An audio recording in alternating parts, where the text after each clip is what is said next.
د عمران خان د رهایی د پاره د حکومت د طرف یو گرین سیګنل ملو شوی دی.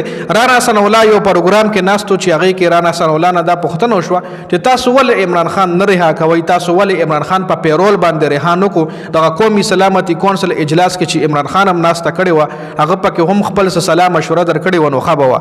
نو رانا ثناءالله ول ویلي دي کچري نېشنل سکیورټي د پاره پی ټی آی د عمران خان رهایی په پیرول باندې غواړي او درخواست جمع کو نو موږ به بیا غور وکړو. موږ به غور وکړو. زبم شهباز شریف او نواز شریف ته وایم چې په دې درخواست باندې غور وکړ دی. عمران خان دی په پیرول باندې رها کول غواړي قومي سلامتی د پاره د ملک سکیورټي د پاره د ملک سلامتی د پاره.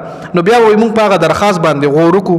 نو اوس پی ټی آی ته پکار دی چې راتلونکي قومي سلامتی کونسل اجلاس ته نو دا هغه هغه اجلاس نه مخکې حکومت ته درخواست ورکړي عمران خان په پیرول د رهایی د پاره.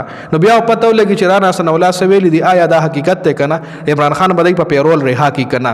دا بیا بعد کې پته لګي. خو فلحال پی ټی آی ته پکار دي چې قومي سلامتی کونسل چې کوم اجلاس را روان دي هغه نه مخکې حکومت ته یو درخواست ورکړي چې په هغه کې دا ویناو کې چې مونږ د عمران خان رهایی په پیرول باندې غواړو صرف او صرف دغه قومي سلامتی کونسل اجلاس د پاره.